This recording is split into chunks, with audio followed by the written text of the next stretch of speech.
Hello students, welcome to this channel. Students, हम जो set को के बारे में पढ़े हुए थे कि जो सेट क्या होता है और सेट के जो रिप्रेजेंट करने के जो तरीके, दो मेथड थे, हमने उस पर डिस्कशन किया हुआ था। जो सेकंड लेक्चर हम सभी लोगों का है वो टाइप्स ऑफ सेट के बारे में है। तो जो सेट के कितने टाइप्स होते हैं आज हम सभी लोग उसका डिस्कशन करेंगे। तो आइए स्टूडेंट्स देखते हैं। तो जो टाइप्स ऑफ सेट में जो पहली पॉइंट हमारी आती है निकलकर, तो उसमें पहला जो होता है वो सिंगलटन सेट होता है। तो सिंगलटन सेट का हमसे ही पता चला है सिंगल।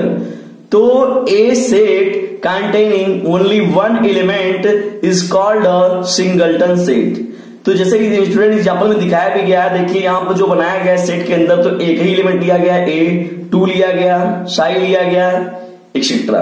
तो हमने देखा यहां पर कि केवल जो भी सेट बनाया जा रहा है उसमें केवल वन एलिमेंट है, वन ऑब्जेक्ट है, तो इसे हमने कहा singleton set. A set containing only one element, तो इसे हम कहेंगे सिंगलटन सेट। तो आइए स्टूडेंट सेकंड देखते हैं हम इसका। तो नल और इम्पटी सेट। तो नल और इम्पटी सेट का मतलब इम्पटी यानी खाली है, तो नो एनी एलिमेंट। तो ऐसा डेफिनेशन आप यहां पर कनेक्ट कर सकते हैं। इसमें हमने यहां पर पूरी डेफिनेशन को नहीं लिखा हुआ है। तो a set containing no any element is called a null set. तो ऐसे यहां पर आप नो एनी एलिमेंट, तो नो एनी एलिमेंट का मतलब यहां पर देखिए स्टूडेंट्स, हमने सेट को बनाया हुआ है मगर उसके अंदर हमने क्या किया है, इम्पटी है, कोई चीजें नहीं रखी गई है। तो जनरली जो सामान्यतः जो ऐसा होता है इम्पटी सेट, तो उसे हम फाइल से डिनोट करते हैं। तो फाइल जो होता है वो नल सेट का सिंबल होता है। जब फाइल बना दिया था तो ये कहा था कि जो सेट हमारा है वो नल है, इम्पटी सेट है। आइए स्टूडेंट्स अपना तीसरा टॉपिक देखते हैं हम। तो जिसमें फाइनाइट सेट आता है। फाइनाइट से बहुत पहले से ही परिचित है, फाइनाइट नंबर्स और इनफाइनाइट नंबर्स। तो सर्टेन नंबर ऑफ एलिमेंट्स, वही जो पहला आपका डिफिनेशन था सेट, वैसे ही बैठाना है आपको इसमें भी कि a set containing certain number of elements is called a finite set. अब स्टूडेंट देखते हैं उसके एग्जांपल में देख सकते हैं यहां पर कि A B C D finite लिया गया, यानी A B C D four letters को लिया गया है। यहां पर स्टूडेंट्स लिया गया 1 2 3, केवल 3 जो डिजिट्स होते हैं हमारा उनको लिया गया है। तो ये फाइनाइट, ये कहा गया कि ये 3 पर ही स्टॉप हो जा रहा है, तो ये सर्टेन नंबर है। तो a set containing certain number of elements is called a finite set. तो स्टूडेंट्स हम अपना चौथा पॉइंट पर चलते हैं सेट के टाइप्स में। तो ये इनफाइनाइट सेट है, तो जस्ट इसका क्या हो जाएगा, अपोजिट हो जाएगा। यहां सर्टेन था तो यहां पर अनसर्टेन हो जाएगा। तो डिफिनेशन आपको वही पहले से ही बैठाना है और उसमें यहां पर केवल अनसर्टेन को उसमें जोड़ देना है। तो अनसर्टेन नंबर ऑफ एलिमेंट्स जो होता है उसे हम इनफाइनाइट सेट बोलते हैं। जैसे हमने यहाँ पे स्टूडेंट एग्जांपल लिया हुआ है 1 2 3 4 डैश डैश डैश, मतलब यहां पर कहां पर ये एंडिंग हो रही है, किस नंबर पर या कौन से डिजिट पर ये समाप्त हो रहा है, इसका इंफॉर्मेशन इसमें नहीं दिया गया है। तो अनसर्टेन नंबर है। जैसे यहां पर स्टूडेंट इंटीग्रल्स को लिया गया -1 0 1, तो इंटीग्रल्स को इसमें इन्वॉल्व कर लिया गया, लेकिन ये अनसर्टेन नंबर है, तो ये जो हो जाएगा इनफाइनाइट सेट हो जाएगा। अब स्टूडेंट जो हमारा इसमें अगली टॉपिक हमारी आती है वो है फिफ्थ है, जिसमें कि हम लोग देखते हैं सब सेट के बारे में। ये बहुत ही इंपॉर्टेंट सेट है और ये जो सेट होता है बहुत ही एग्जाम में के दृष्टि से भी और ये सेट के चैप्टर की दृष्टि से भी बहुत ही इंपॉर्टेंट है। तो जो सब सेट के बारे में हम पढ़ते हैं, तो लेट। अब देखिए स्टूडेंट जो डिफिनेशन हमारा थोड़ा सा चेंज हो जाएगा। ये लेट सिंस हम बहुत पहले से ही परिचित है, हम लोग देखते भी हैं कि अपने मैथमेटिक्स में बहुत, और मैथमेटिक्स का जो इंग्लिश लैंग्वेज होता है बहुत ही सिंपल होता है। तो सबसेट के बारे में जब हम चलते हैं तो let A and B be two sets, दो सेट लिया गया। If all the elements of A belongs to B, then A is said to be subset of B. It is denoted by A subset है B का। तो ये जो symbol होता है स्टूडेंट, तो हम लोग इसको जनरली सामान्यतः ऐसे समझते हैं। आइए स्टूडेंट एक एग्जांपल लेते हैं। तो जब मैंने इसमें एग्जांपल लिया हुआ है, तो ये एग्जांपल हमारा है, तो एक कोई सेट लिया गया 1 और 2 है, और एक सेट लिया गया B जो है वो 1 2 3 4 है। तो जो ये इसमें स्टूडेंट्स आप देख रहे हैं कि जो बी का जो सेट है लिया बनाया गया है 1 2 3 4, यानी 4 ऑब्जेक्ट लिया गया है, और जो ए के पास ऑब्जेक्ट है 1 और 2 है, तो 1 और 2 जो है वो बी में ऑलरेडी क्या है, प्रेजेंट है। तो इसे कहा जाएगा कि ए जो है वो सबसेट है किसका, बी का। तो ये जो ए के पूरे जो इस ऑब्जेक्ट है उसमें बी में प्रेजेंट है, तो इसे कहा जाएगा ए जो सबसेट है बी का। तो यहां स्टूडेंट जो होता है, हमने यहां पर 5 टाइप के बारे में डिस्कशन किया हुआ है। आगे बढ़ते हैं हम अपने और टॉपिक को लेकर।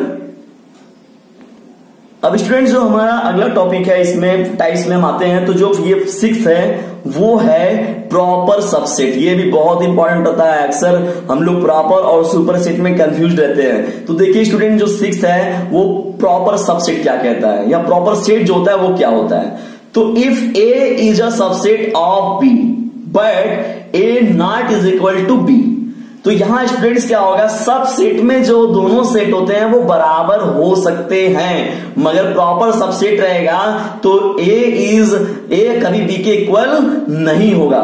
तो यहां पर ये प्रॉपर सेट है, बस यही चीजें थोड़ी सी आपको याद रखनी है। Then A is said to a proper subset of B. It is denoted by A proper subset of B.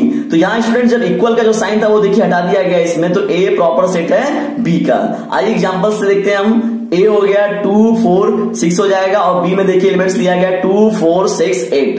तो ये जो बी के एलिमेंट्स हैं और ए के एलिमेंट्स हैं ये सबसेट में इक्वल हो भी सकते हैं, मगर कभी भी प्रॉपर सबसेट में कभी भी इन दोनों के एलिमेंट्स जो होंगे वो इक्वल नहीं होंगे। अगर बी को कहा गया कि अगर ये ए को कहा गया अगर ये प्रॉपर सेट है बी का, तो हमेशा इसमें जो ऑब्जेक्ट होगा वो बी से कम होगा। तो यहां स्टूडेंट्स हमने कहा कि ए जो है वो प्रॉपर सेट है किसका, बी का हो जाएगा।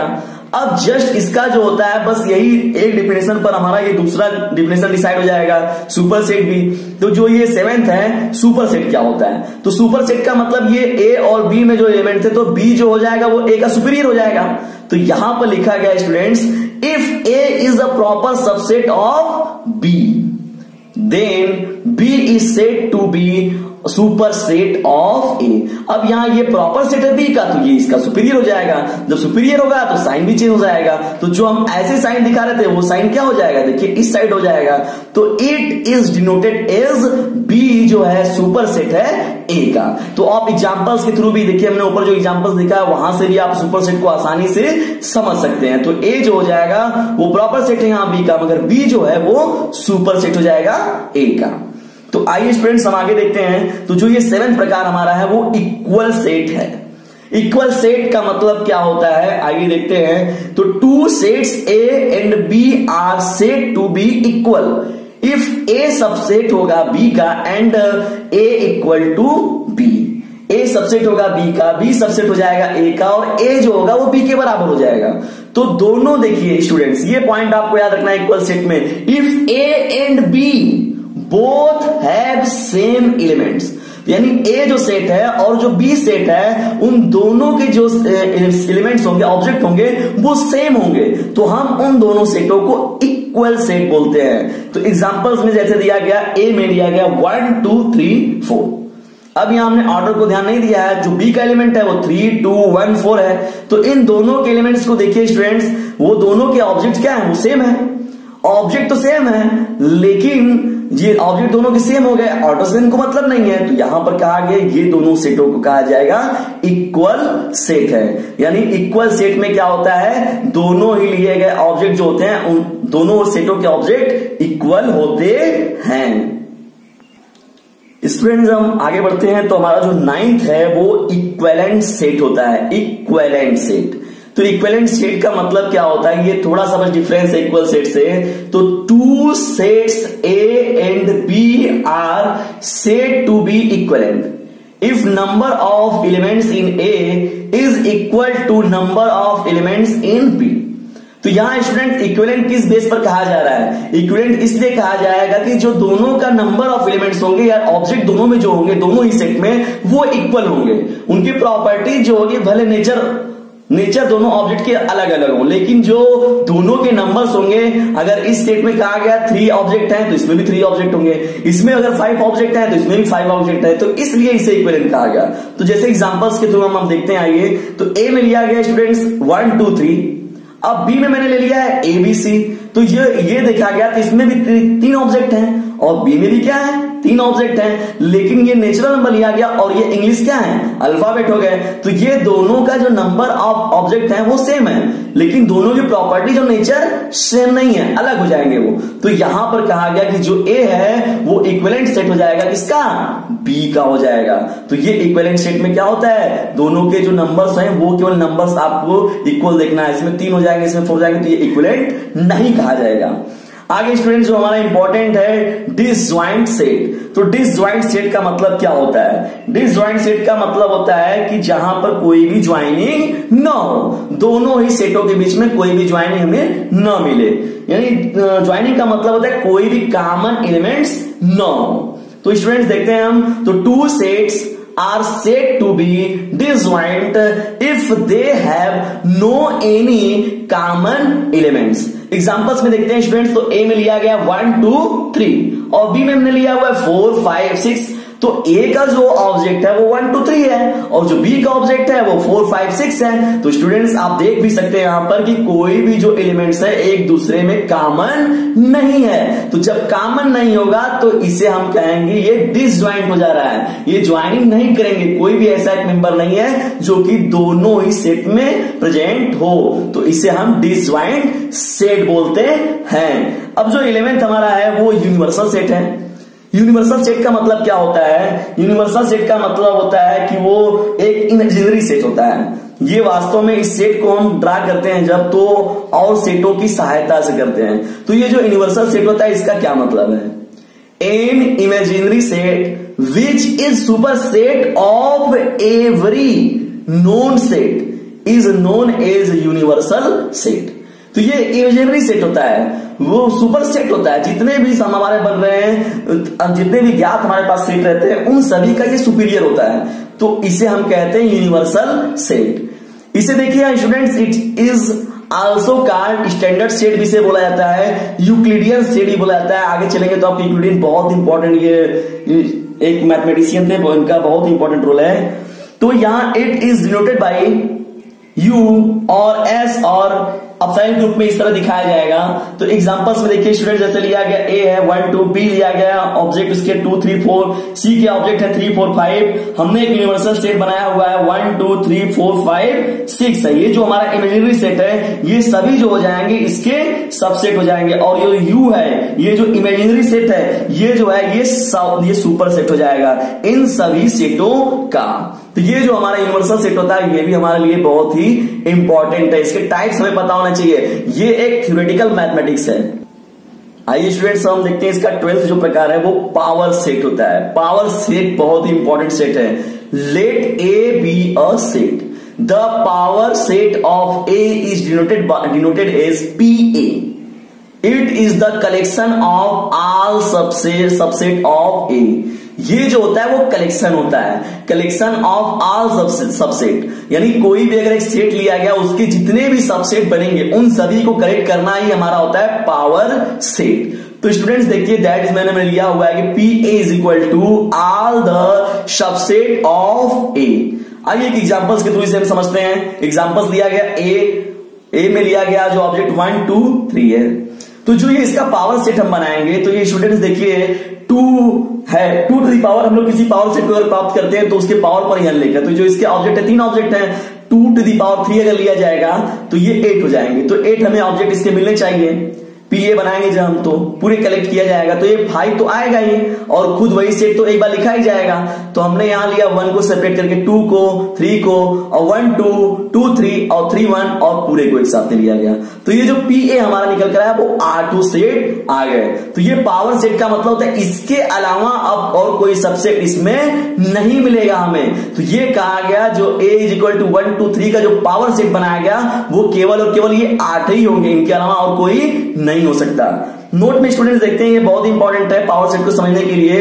नोट में जब हम समझते हैं तो the null set 5 is always a subset of any set. कोई भी सेट हो तो 5 जो होगा ऑलरेडी उसका सबसेट बन जाएगा। देखिए चाहे हम लोग 1 2 लेते फिर भी इसमें 5 क्या हो जाएगा, वो बन जाएगा, तुरंत इसमें आ जाएगा, वो सबसेट ऑलरेडी इसमें इंक्लूड हो जाएगा।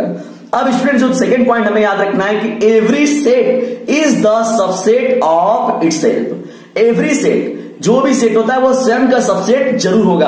अब यहां पर देखिए 1 2 3 था तो पी ए जो हमने बनाया देखिए 1 2 3 को लास्ट में इन्वॉल्व कर लिया गया। अगर 1 2 केवल रहता तो 5 तो ऑलरेडी रहता, लेकिन 1 और 2 भी उसमें इन्वॉल्व किया जाता है। तो ये जो स्टूडेंट्स हम ज्ञात करते हैं, और द नंबर ऑफ सबसेट को ज्ञात कैसे करते हैं? तो 2 2 पे पावर n अगर किया जाए 2 टू द पावर n रहता है, तो इससे हम लोग फाइंड आउट करते हैं किसी भी सबसेट की संख्या को उसके पूरे, और where n is the number of elements in the set. तो पावर सेट में ये 2 टू द पावर n का बहुत ही इंपॉर्टेंट रोल है। आइए देखते हैं कुछ एग्जांपल्स किसके हम। तो ये देखो स्टूडेंट, ये देखिए स्टूडेंट जो लिखा गया है a is equal to alpha beta gamma, alpha beta gamma डेल है। अगर ये देखा जाए स्टूडेंट, तो कितने एलिमेंट है यहाँ पर, ऑब्जेक्ट है 4 है, तो यहाँ 2 टू दी पावर कितना बनाया जाएगा 4, तो 2 टू दी पावर 4 अगर बनाया जाएगा तो ये 16 मिलेंगे, तो 16 सबसेट मिलेगा इसका।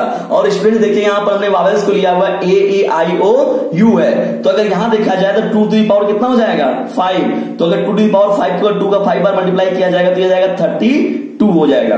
तो ये देखा जाएगा यहाँ पर 32, तो ये जो यहाँ पर 16 हो गया, यहाँ पर 32 हो गया, तो जब इसके हम सबसेट बनाएंगे तो 16 हमें मिलने चाहिए, और यहाँ पर ये 32 इसके हमें मिलने चाहिए सबसेट। तो आप स्टूडेंट इसका जरूर बनाइएगा, और जैसे कि मैंने ऊपर देखिए बनाया हुआ कि 5 और खुद सेट तो रहता ही है, और इसका जो 16 हो जाएगा, और ये 32 वाला तो बहुत ही मजेदार होता है। आप 5 लोगों का बनाएंगे पावर पर तो बहुत ही अच्छा रहेगा, और बहुत ही अच्छी प्रैक्टिस हो जाएगी इसमें आपकी सेटों को बनाने की, सबसेट को खोजने की। तो ये प्रॉपर सेट में बहुत ही यूजफुल है, ये इसकी सहायता से हम सभी लोग इसमें फाइंड आउट करते हैं चीजों को। स्टूडेंट्स, जो हमारा 13 टाइप में आता हुआ है, तो उसमें कंप्लीमेंट्री सेट होता है। कंप्लीमेंट्री सेट का मतलब क्या है, ये बहुत इजी है। Let A be any set, अगर कोई अगर मान लेते हैं कोई सेट ए है हमारा, तो the complementary of A is denoted by A dash और A to the power C, A C, and defined A dash is equal to U minus A dash U minus U तो जानते हैं आप, पहले पीछे ही पढ़ चुके हैं कि यूनिवर्सल सेट होता है, और ए इसको घटा माइनस कर दिया जाएगा तो ए डैश हम फाइंड आउट कर लेंगे। दैट मीन्स हम जब ये कंप्लीमेंट्री सेट को अगर देखा जाए अगर स्टेटमेंट के रूप में, तो अगर ये कहा जाता है कि x है, if x such that x element है अगर a का, बट कभी भी जो x होगा वो एलिमेंट नहीं होगा किसका, a डैश का, यानी x एलिमेंट होगा a का, पर x जो है एलिमेंट नहीं होगा कभी भी a डैश का। तो ये होता है हमारा कंप्लीमेंट्री सेट। अब सपोज कीजिए स्टूडेंट, जैसे हमने कोई यू लिया हुआ है, तो यू में हमने ले लिया 1 2 3 ले लिया हुआ है, और हमने यहां पर लिया हुआ है ए में कोई एक लिया गया जो कि इसमें हमारे 1 केवल है। तो अगर ए डैश को हमें निकालना होगा, तो देखिए स्टूडेंट्स, अब यहां देखिए 1 2 3 में से हम लोग ये 1 को घटा देंगे, तो इसमें जो हमारा निकल कर आएगा 2 और 3 है, तो ये हमारा ए डैश हो जाएगा। अब ए के देखिए एलिमेंट्स न तो ए डैश में है, न तो ए डैश का एलिमेंट है वो ए में है, तो ये एक दूसरे के जस्ट अपोजिट हो जाते हैं। जो इनमें एलिमेंट होगा वो उनमें नहीं होगा, जो उनमें होगा इनमें नहीं होगा। तो ये कंप्लीमेंट्री सेट होता है, और इसका ये डेफिनेशन बहुत ही यूजेबल है, हम इसे यूज भी करेंगे देखिए कई जगहों पर जब सेट को आगे पढ़ेंगे हम सभी लोग। तो अब आइए स्टूडेंट्स, जो इसमें बहुत ही इंपॉर्टेंट ला दिया गया वो डी मॉर्गन्स लॉ है। तो डी मॉर्गन्स लॉ क्या कहता है, तो डी मॉर्गन्स लॉ जो बोलता है इसमें फर्स्ट टू दी पॉइंट 5 तक जाता है। यहां पर इन्होंने 5 अपने दिए थे बेसिक, और बेसिक जो इनका पहला और दूसरा ये फॉर्मूला है, इसमें देखिए क्या बताते हैं। अगर ए यूनियन बी का कंप्लीमेंट्री लिया जाए, तो ए यूनियन बी का डैश अगर लिया जाए, तो is equal to A dash intersection B dash हो जाता है। अगर हम निकालते हैं यहां पर ए यूनियन बी का डैश, तो A dash intersection B dash find out करते हैं हम सभी लोग। और जो डी मॉर्गन ने जो अपना सेकंड स्टेटमेंट दिया हुआ था, तो ए इंटरसेक्शन बी का अगर कंप्लीमेंट्री रहता है, डैश रहता है, तो A dash union B dash के वो इक्वल हो जाता है। अब थर्डली हम लोग अगर सेट है उसका कंप्लीमेंट्री का कंप्लीमेंट्री लेंगे, तो खुद वही सेट हमें फाइंड आउट हो जाएगा। तो कंप्लीमेंट्री का कंप्लीमेंट्री सेट वही सेट हम प्राप्त कर लेते हैं। अब देखिए स्टूडेंट्स, फोर्थ जो है यूनियन का अगर डैश दिया जाता है तो फाई हमें प्राप्त होता है। अब फिफ्थ जो है वो फाई का अगर डैश दिया जाएगा तो यूनियन प्राप्त होता है। ये एक प्रूफ भी होता है इसका, डी मॉर्गन्स का ये जो कथन है फर्स्ट सेकंड थर्ड जो है, ये सभी का प्रूफ डेरिवेशन भी होता है, बहुत ही मजेदार है। और जो इसके बेसिक डेफिनेशन है वो भी आपको पता होने चाहिए अच्छे से। तो thanks for watching this video.